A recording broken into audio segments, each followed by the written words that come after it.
Student, आज हम accountancy का कैश बुक चैप्टर पढ़ेंगे। बहुत सिंपल तरीके से पढ़ेंगे और हर एक क्वेश्चन सॉल्व हो जाएगा हमारा कैश बुक का। और पेपर में इससे आपका एक क्वेश्चन जरूर कंफर्म आता है।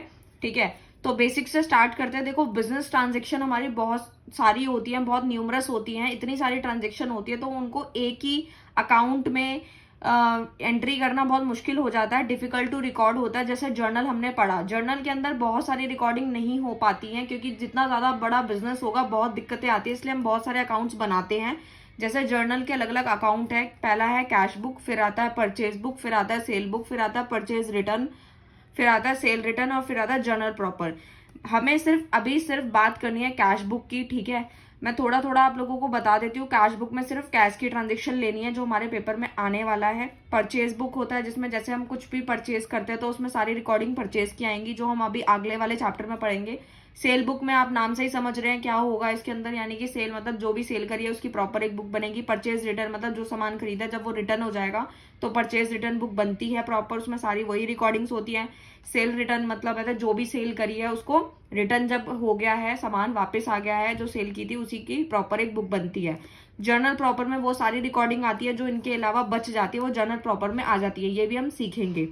फिलहाल हम कैश बुक की बात करते हैं अभी। ठीक है, कैश बुक हमारा एक एसेट अकाउंट है। हम ऑलरेडी 6 चैप्टर में पढ़ चुके हैं इसके रूल्स के बारे में कि एसेट अकाउंट होता है। और एसेट अकाउंट में यानी कि जो हमारा अकाउंट होता है वो रियल होता है। रियल में जो हमारे को रूल लगाया जाता है वो होता है डेबिट व्हाट्स कम इन, क्रेडिट व्हाट्स गोज आउट। मतलब जो चीज आएगी उसको डेबिट करना है, जो जाएगी उसको क्रेडिट करना है। और हमें सारी कैश की ट्रांजेक्शन ही इसमें रिकॉर्ड करनी है, कोई भी क्रेडिट मतलब उधार वाली को रिकॉर्ड नहीं करना।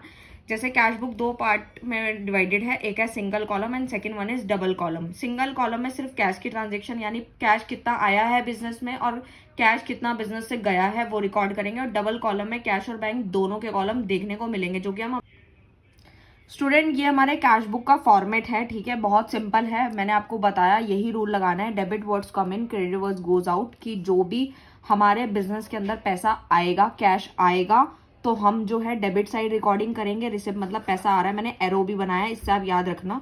ठीक है, और credit words goes out, credit करना है उन ट्रांजेक्शन को जब बिजनेस से पैसा यानी कैश जाएगा तो उसको क्रेडिट करना है। फॉर्मेट ये रहा, जैसे कि डेबिट DR ये रहा, क्रेडिट CR, डेट है पर्टिकुलर है, ये हमारा वाउचर नंबर है, ये हमारा लेजर फॉलियो है, इसको आप खाली छोड़ सकते हैं। फिर अमाउंट है, डेट पर्टिकुलर, फिर सेम वही वाउचर नंबर, LF मतलब लेजर फॉलियो, और फिर अमाउंट।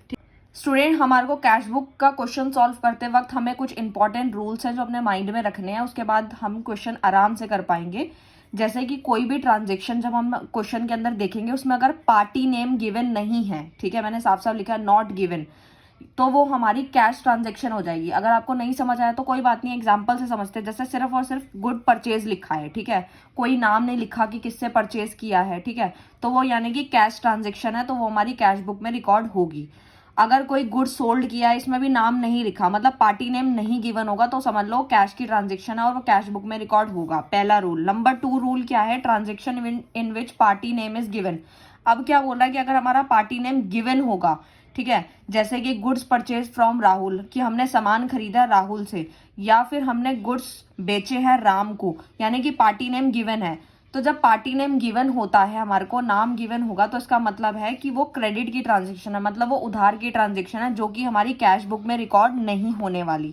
तो ये चीज आपको अच्छे से याद रखनी है। ठीक है, उसके बाद तीसरा रूल है हमारा कि अगर मान लो दोनों चीजें ही गिवन है हमारे क्वेश्चन के अंदर, यानी कि पार्टी नेम भी गिवन है और कैश भी गिवन है, ठीक है, कैश ट्रांजेक्शन भी गिवन है, तो इसका मतलब ये है कि वो हमारी कौन सी ट्रांजेक्शन हो जाएगी? वो हमारी कैश की ट्रांजेक्शन हो जाएगी। और लास्ट जो है आपको एक नोट है जो याद रखना है, क्रेडिट ट्रांजेक्शन जो कि मतलब उधार वाली जितनी भी ट्रांजेक्शन है वो हमारी कैश बुक में रिकॉर्ड नहीं होंगी, सिर्फ कैश वाली ही रिकॉर्ड होंगी। वैसा कितना कैश आया है, कितना कैश गया है। तो स्टूडेंट, स्टार्ट करते हैं हम अपने कैश बुक के क्वेश्चन को। सबसे पहले हम लोग हेडिंग डालते हैं कैश बुक। ठीक है, कैश बुक हम लोग यहाँ पे डाल दिया है हमने हेडिंग। उसके बाद हम लोग क्या करेंगे, यहाँ पे हमारा डेबिट होता है जैसे कि मैंने आपको बताया था, और यहाँ पे क्रेडिट होता है, ये हमारी डेट का कॉलम बनता है।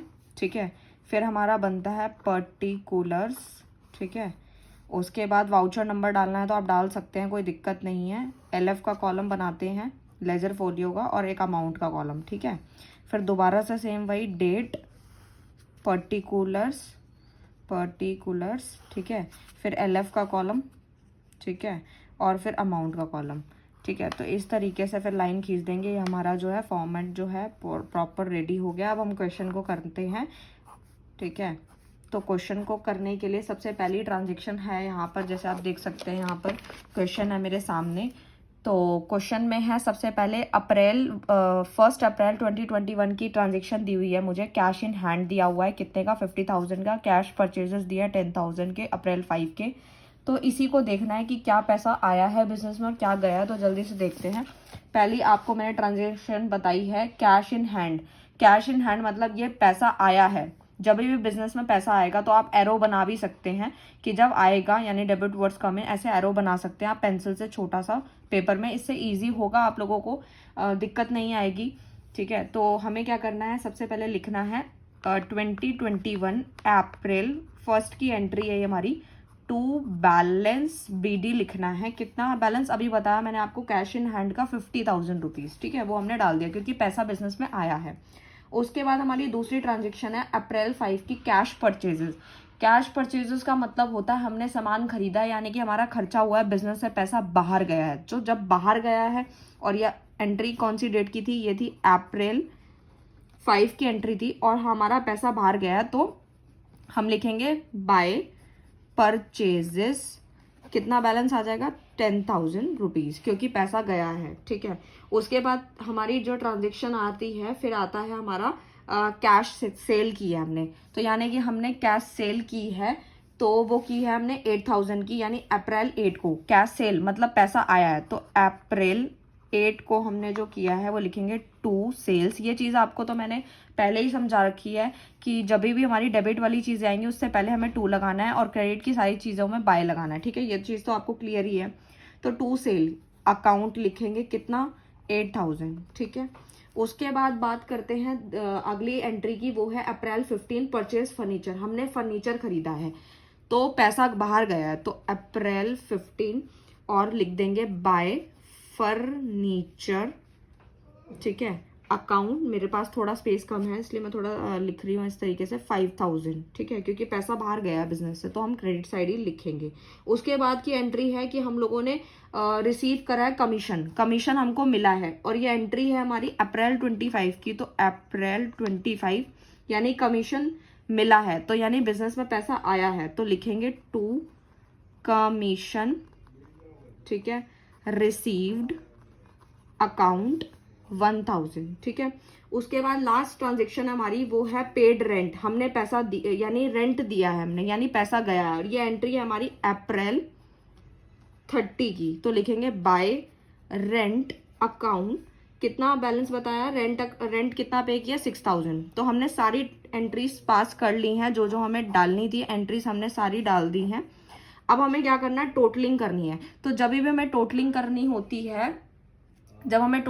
होती है, तो हम किस तरीके से करते हैं, डेबिट और क्रेडिट साइड का टोटल देखते हैं। तो मुझे अभी फिलहाल जो है डेबिट साइड का जो टोटल आ रहा है, आप देख सकते हैं 50,000 प्लस 8,000 प्लस 1,000, ये हो जाएगा हमारा 59,000, ठीक है, ओके। उसके बाद आता है हमारा क्रेडिट साइड का टोटल, ठीक है। अभी आप बिगिनर्स हैं इसलिए मैं आपको हर एक चीज़ बता रही हूँ, बाकी आपकी स्पीड बन जाएगी तो आपको हर चीज़ और अच्छे से क्लियर हो जाएगी। तो देखो 10,000, 5,000, 6,000, ठीक है। जब आप इसका टोटल ही करेंगे 10,000 प्लस, मैं इसको डायरेक्ट कर रही हूँ 5,000 और 6,000 को, तो ये मेरा आ जाएगा 11,000। जब इन दोनों को ऐड करूँगी तो यू विल गेट 21,000, ठीक है। अब आपको करना क्या है, मैंने आपको पहले भी बताया था जब आपको मैंने लेजर सिखाया था टोटलिंग किस तरीके से होती है, बैलेंसिंग, फिर भी बता देती हूँ। दोनों में से जो साइड ज़्यादा होती है उसका बैलेंस लिखा जाता है। डेबिट साइड का टोटल आ रहा है 59,000, क्रेडिट साइड का टोटल आ रहा है 21,000। तो आपको करना क्या है, सबसे पहले जो साइड ज़्यादा आ रही है उसको लिख देना है। तो यानी कि डेबिट साइड का टोटल आ रहा है 59,000, तो दोनों में से वही लिखना है जो सबसे ज़्यादा है। आप सोचेंगे क्रेडिट साइड का टोटल तो 21,000 है तो 59 क्यों लिखा, जी हमारा रूल होता है ये अकाउंटेंसी का कि आपको डेबिट में और क्रेडिट में जो साइड ज़्यादा आती है वही दोनों साइड बैलेंसिंग में लिखना होता है, ठीक है। अब करना क्या है, 59,000 जो हमारा ज़्यादा आया था उसमें से हमारे को इसको प्लस करके हमारा कितना आ रहा है, 21,000 आ रहा है, तो वो आपको माइनस करना है, तभी हमारे को यहाँ पे CD बैलेंस पता चलेगा। तो जब आप माइनस कर देंगे तो यू विल गेट 38,000, ठीक है।